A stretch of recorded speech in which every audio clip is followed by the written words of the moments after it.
Baik, saya Ferdiana Vika, kelas A1, Prodi Manajemen Fakultas Ekonomi Universitas Pancabakti. Video kali ini jawaban dari UAS mata kuliah Perilaku Organisasi oleh dosen Pak Ade Mursalin SEMM. Soal pertama.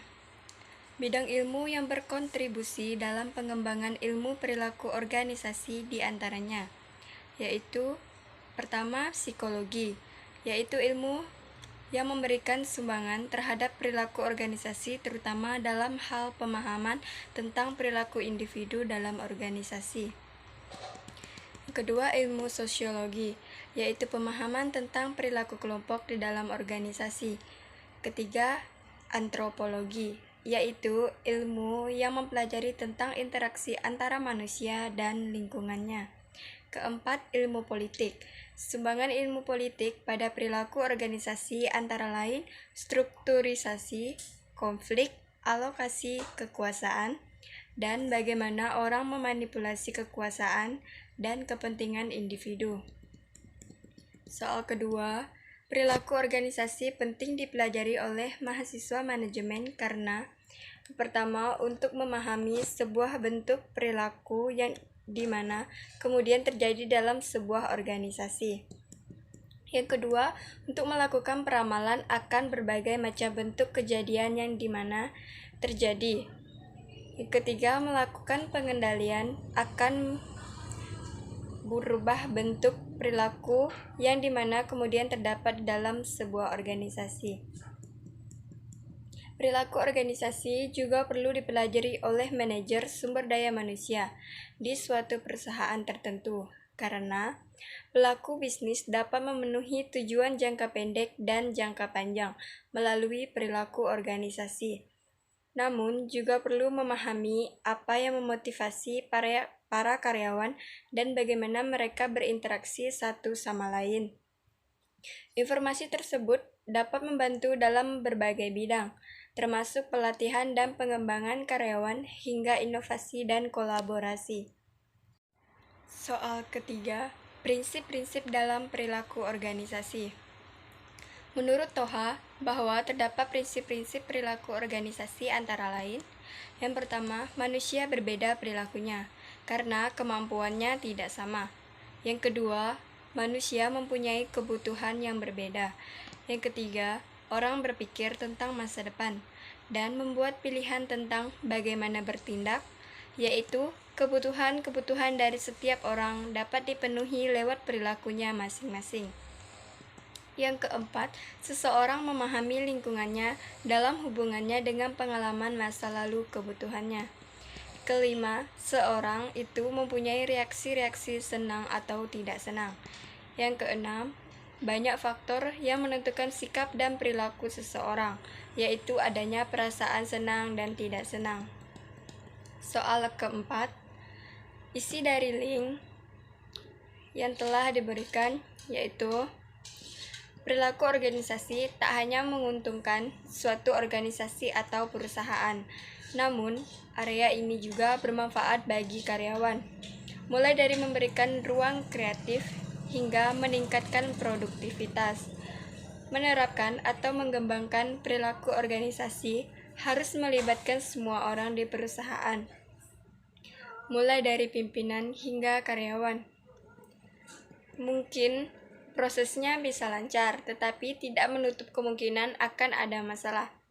Meski demikian, organisasi perilaku memastikan perusahaan memilih tim yang tepat dan dapat memahami kebutuhan mereka, sehingga mereka memiliki kepuasan dan sisi kreativitas dalam bekerja. Pada akhirnya, produktivitas mereka meningkat dan mendorong kinerja perusahaan untuk lebih baik lagi.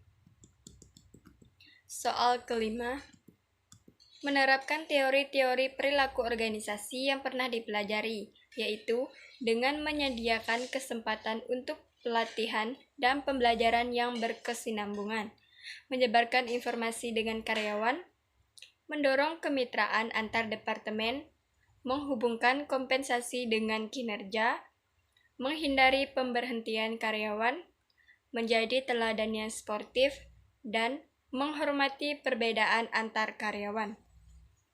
Soal 6.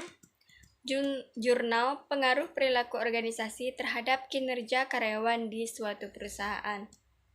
Saya mengambil satu jurnal dengan judul Pengaruh Perilaku Organisasi Terhadap Prestasi Karyawan pada PT Perkebunan Nusantara II Persero Medan.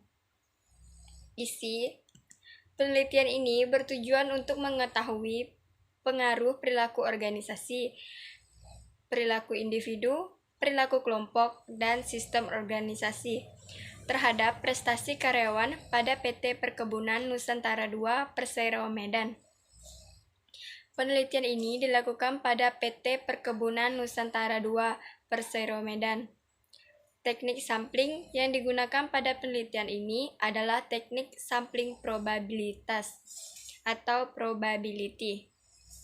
Jumlah sampel dalam penelitian ini adalah sebanyak 68 orang. Metode analisis data yang digunakan adalah analisis linier berganda. Hasil penelitian ini adalah perilaku individu, berpengaruh positif dan signifikan terhadap prestasi karyawan.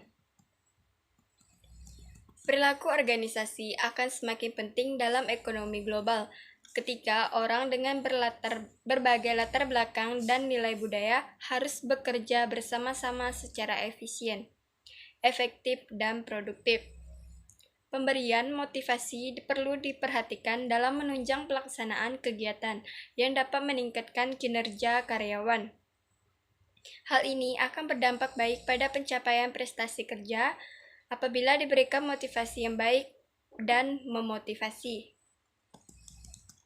Soal ke-7, 2 faktor pembentuk perilaku individu, yaitu faktor internal dan faktor eksternal.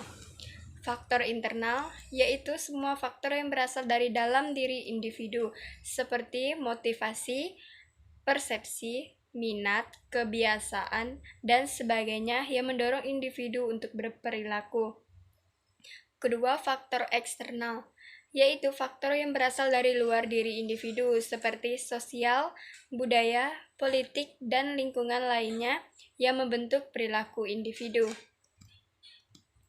Soal ke-8, hubungan antara nilai-nilai dan perilaku individu, yaitu nilai dinyatakan adalah segala sesuatu yang baik, berguna atau berharga bagi kehidupan manusia atau individu, sehingga dijadikan pedoman dan membentuk perilakunya sehari-hari. Dengan perkataan lain, nilai adalah sebuah konsep yang bersifat abstrak serta dijadikan patokan perilaku individu. Semakin baik nilai yang dianut individu, maka akan semakin baik pula perilaku yang diperankan individu. Soal ke-9, keberagaman dalam organisasi adalah istilah mencangkup pemahaman dan penerimaan fakta bahwa orang memiliki karakter individu yang membuat mereka unik satu sama lain, terutama ketika membandingkan individu dalam suatu kelompok. Karena organisasi dipenuhi dengan orang-orang, perbedaan yang dibawa oleh setiap orang unik ke perusahaan secara langsung mempengaruhi apa yang terjadi di dalam perusahaan. Banyak aspek perusahaan dari produksi, pemasaran, hingga budaya perusahaan dipengaruhi tidak hanya oleh keberagaman, tetapi juga bagaimana keberagaman dipandang di seluruh perusahaan. Soal ke-10, jenis keberagaman dalam organisasi. Yang pertama, keberagaman suku. Suku bangsa atau yang sering disebut etnik dapat diartikan sebagai pengelompokan atau penggolongan orang-orang yang memiliki satu keturunan. Pengelompokan tersebut ditandai dengan kesamaan budaya, bahasa, agama, hingga perilaku. Yang kedua, keberagaman agama. Setiap warga negara berhak dan bebas menentukan agama yang akan dianutnya. Kebebasan beragama dijamin dalam Undang-Undang 1945 Pasal 29. Yang ketiga, keberagaman ras. Ras adalah klasifikasi manusia berdasarkan ciri-ciri fisik dan asal-usul geografisnya. Keberagaman ras di Indonesia disebabkan oleh berbagai faktor, seperti kedatangan bangsa asing, sejarah penyebaran ras dunia, dan kondisi geografis Indonesia. Keempat, keberagaman antar golongan. Indonesia adalah masyarakat multikultural. Keberagaman digolongkan dapat terjadi akibat hierarki lapisan atas dan lapisan bawah yang cukup tajam, serta anggota golongan setara dan tidak ada hierarki. Yang ke-11, sebutkan tugas yang sudah dikerjakan pada akhir kuliah perilaku organisasi. Yang pertama, membuat ringkasan bab 1, bab 2, bab 3, bab 4, bab 5, dan bab 9. File fullbook buku perilaku organisasi. Kedua, menonton YouTube teman-teman dan memberi komentar dan penilaian serta alasan. Ketiga, membuat PowerPoint yang menjelaskan isi dari video berjudul Mengenal Perilaku Organisasi. Yang keempat, video tentang pendapat mahasiswa mengenai program MBKM di Prodi Manajemen. Yang kelima, meringkas dan video record tantangan dan peluang era digital disruption.